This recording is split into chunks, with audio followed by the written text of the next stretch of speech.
تدبر قرآن امین احسن اصلاحی سورہ کہف آیات 9 تا 26 الفاظ کی تحقیق اور آیات کی وضاحت۔ اعوذ باللہ من الشیطان الرجیم، بسم اللہ الرحمن الرحیم۔ ام حسبت ان اصحاب الکہف والرقیم کانوا من آیاتنا عجبا۔ حسبت کا خطاب ضروری نہیں کہ حضرت صلی اللہ علیہ وسلم ہی سے ہو، بلکہ علم ترا کے خطاب کی طرح یہ عام بھی ہو سکتا ہے۔ اس طرح کے خطاب میں، جیسا کہ ہم پیچھے اپنی کتاب میں ایک سے زیادہ مقامات میں ذکر کر چکے ہیں، مخاطب گروہ کا ایک ایک شخص فرداً مراد ہوتا ہے، اور جمع کے خطاب کے بالمقابل اس میں زیادہ زور ہوتا ہے۔ خود اسی سلسلہ کلام میں آگے متعدد خطابات بصیغہ واحد ہیں، لیکن ان سب میں خطاب حضرت صلی اللہ علیہ وسلم سے نہیں بلکہ مخاطب گروہ سے ہے۔ مثلاً وَتَرَى الشَّمْسَ آیت 17، وَتَحْسَبُهُمْ لَوِ اطَّلَعْتَ لَوَلَّيْتَ وَلَمُلِئْتَ آیت 18۔ یہاں یہ امر بھی قابل غور ہے کہ حضرت صلی اللہ علیہ وسلم کو خطاب کر کے یہ فرمانے کا کیا محل ہے کہ کیا تم اصحاب کہف اور رقیم کو ہماری نشانیوں میں سے کچھ عجیب چیز خیال کرتے ہو؟ حضرت صلی اللہ علیہ وسلم اول تو اس سرگزشت سے واقف ہی نہیں تھے۔ اول آپ صلی اللہ علیہ وسلم اس وحی کے ذریعے ہی سے اس سے واقف ہوئے، اور بالفرض آپ صلی اللہ علیہ وسلم کچھ واقف رہے بھی ہوں تو اس میں آپ صلی اللہ علیہ وسلم کے لیے تعجب اور حیرانی کا سوال کہاں پیدا ہوتا ہے؟ اس سے کہیں زیادہ عجیب سرگزشتیں آپ صلی اللہ علیہ وسلم کو سابق انبیاء کرام علیہم السلام کی سنائی جا چکی تھیں۔ پھر آپ صلی اللہ علیہ وسلم کے اصحاب کہف کے معاملے کو عجیب اور نادر سمجھنے کی کیا وجہ ہو سکتی تھی؟ ہمارے نزدیک یہ سوال خطاب کرنے والوں سے ہے، اور اس کی وجہ یہ ہے کہ جن لوگوں نے یہ سوال اٹھایا ان کے پیش نظر اصل مقصد یہ تھا کہ لوگوں کی نظر میں حضرت صلی اللہ علیہ وسلم اور آپ صلی اللہ علیہ وسلم کے صحابہ رضی اللہ عنہم اجمعین کی وقت گھٹائیں کہ ہمارے ہاں تو اصحاب کہف جیسے اولیاء گزرے ہیں جن کے لیے اللہ کی قدرت کی نہایت عظیم شانیں ظاہر ہوئیں، تو ہم کسی اور کی ہدایت و رہنمائی کے محتاج کب ہو سکتے ہیں، اور وہ بھی ایک ایسے نبی کی ہدایت کے جس کے اندر ہم اس طرح کی کوئی بات نہیں پا رہے۔ یہ بات یہاں پیش نظر رہے کہ اس دور میں یہود و نصارہ دونوں کھلم کھلا یہ بات کہنے لگے تھے کہ جس کو ہدایت کی طلب ہو وہ یہودی بنے یا نصرانی، یہ نیا دین بھلا کیا ہے؟ اس سے بہتر تو مشرکین ہی کا دین ہے۔ سوال اٹھانے والوں کی اس پس پردہ ذہنیت کو سامنے رکھ کر قرآن نے جواب کا آغاز ہی اس بات سے کیا کہ اگر تم اصحاب کہف کے ماجرے کو بہت عجیب چیز سمجھتے ہو تو یہ بہت عجیب چیز نہیں ہے، یہ خدا کی بے شمار نشانیوں میں سے ایک نشانی ہے۔ اس طرح کی نشانیاں پہلے بھی ظاہر ہوئی ہیں اور آئندہ بھی ان لوگوں کے لیے ظاہر ہوں گی جن کے لیے خدا چاہے گا۔ یہ نشانیاں خدا کے اختیار میں ہیں، ان پر کسی خاص گروہ کا اجارہ نہیں۔ آیت کے خطاب کے معاملے میں ہماری رائے یہی ہے، لیکن کوئی شخص اس کا مخاطب حضرت صلی اللہ علیہ وسلم ہی کو قرار دینا چاہے تو اس صورت میں آیت کی تعویل یہ ہوگی کہ تم اگر معروف روایات کی بنا پر اصحاب کہف کے ماجرے کو عجیب سمجھتے ہو تو یہ کوئی عجیب بات نہیں۔ خدا کی اس طرح کی نشانیاں پہلے بھی ظاہر ہوئی ہیں اور آئندہ بھی ظاہر ہوں گی۔ اس میں گویا حضرت صلی اللہ علیہ وسلم اور آپ صلی اللہ علیہ وسلم کے صحابہ رضی اللہ عنہم اجمعین کے لیے بشارت ہے کہ جس طرح خدا نے پہلے اپنے دین کے علمبرداروں کی حفاظت کے لیے اپنی قدرت کی شانیں ظاہر کی ہیں، اس طرح تمہارے لیے بھی ہر مرحلہ میں اس کی شانیں ظاہر ہوں گی۔ رہا یہ سوال کہ ان لوگوں کو اصحاب کہف اور رقیم کیوں کہا گیا، تو اس کا جواب یہ ہے کہ عرب کے اہل کتاب میں یہ لوگ اسی لقب سے معروف تھے۔ کہف کی طرف تو ان کی نسبت ظاہر ہے کہ غار میں پناہ لینے کی وجہ سے ہوئی۔ رہا رقیم تو اس کے بارے میں ہمارے نزدیک رائج قول وہ ہے جس کی روایت اکرمہ نے حضرت ابن عباس رضی اللہ عنہ سے کی ہے کہ حضرت کعب رضی اللہ عنہ کا خیال تھا کہ رقیم اس بستی کا نام ہے جس سے نکل کر اصحاب کہف نے غار میں پناہ لی تھی۔ رقیم وادی کو بھی کہتے ہیں۔ ناموں کے بارے میں یہ تحقیق کہ ان کی اصل کیا ہے غیر ضروری بھی ہے اور نہایت مشکل بھی۔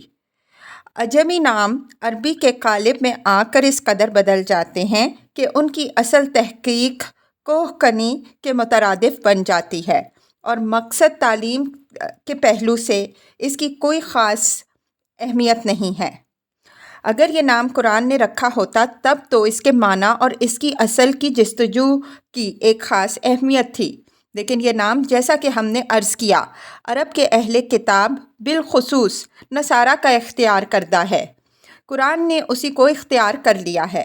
دور حاضر کے بعض محققین کی رائے میں رقیم وہی شہر ہے جسے پیٹرا کے نام سے شہرت ملی، اور عرب اسے بطرا کے نام سے بھی جانتے ہیں۔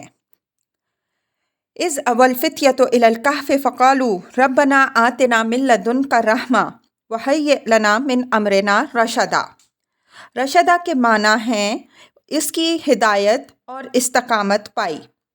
رشدا امرہ کے معنی ہوں گے اس نے اپنے معاملے میں ہدایت پائی۔ وَهَيِّئْ لَنَا مِنْ أَمْرِنَا رَشَدًا کا مفہوم ہوگا کہ ہمارے رب ہمارے لیے اس راہ میں جو ہم نے اختیار کی ہے تو رہنمائی اور استقامت کا بدرکہ مہیا فرما۔ یہ وہ دعا ہے جو ان نوجوانوں نے اس وقت کی ہے جب انہوں نے غار میں پناہ لینے کا ارادہ کیا ہے۔ آیت کے الفاظ سے یہ بات واضح ہے کہ یہ نوجوان لوگ تھے۔ نوجوانوں میں جب ایک مرتبہ حق کی حمیت جاگ پڑتی ہے تو پھر وہ نہ مصالح کی پرواہ کرتے ہیں اور نہ خطرات کی، لیکن ان لوگوں کے اندر صرف پانی کا جوش ہی نہیں تھا بلکہ اللہ کی بخشی ہوئی حکمت کا نور بھی تھا۔ اس وجہ سے اس نازک مرحلے میں انہوں نے اللہ سے رہنمائی اور استقامت کی دعا کی، اور یہی بات اہل ایمان کے شایان شان ہے۔ یہ امر یہاں ملحوظ رہے کہ یہ آیت اور اس کے بعد کی 2 آیتیں اصل سرگزشت کے خلاصے سمری کے طور پر آئی ہیں، جن میں پہلے اجمال کے ساتھ سرگزشت قاری کے سامنے رکھ دی گئی، اس کے بعد پوری سرگزشت تفصیل کے ساتھ سامنے آئے گی۔ تفصیل سے پہلے اجمال کا یہ طریقہ اختیار کرنے کا فائدہ یہ ہوتا ہے کہ اصل مدعا نگاہ کے سامنے رہتا ہے، دوسری ضمنی باتیں اس کو نگاہوں سے اوجھل نہیں ہونے دیتی۔ سرگزشتوں کے بیان میں یہ طریقہ قرآن نے جگہ جگہ اختیار کیا ہے۔ فَضَرَبْنَا عَلَىٰ آذَانِهِمْ فِي الْكَهْفِ سِنِينَ عَدَدًا۔ ضربہ علی الاذان کے لفظی معنی کانوں پر ٹھپا لگانے یا تھپکنے کے ہیں۔ یہیں سے یہ محاورہ کسی کو سننے سے روک دینے یا پیار و شفقت سے سلا دینے کے مفہوم میں استعمال ہونے لگا۔ اس کی وجہ یہ ہے کہ بچے کو جب سلاتے ہیں تو اس کے کانوں پر تھپکتے ہیں۔ غار میں پناہ لینے کے بعد اللہ تعالیٰ نے ان کے ساتھ ان پر کئی سالوں کے لیے نہایت آرام و سکون کی نیند طاری کر دی۔ نیند کے لیے یہ الفاظ بطور استعارہ استعمال ہوئے ہیں، اور پیار کے ساتھ سلانے کے لیے یہ نہایت بلیغ استعارہ ہے۔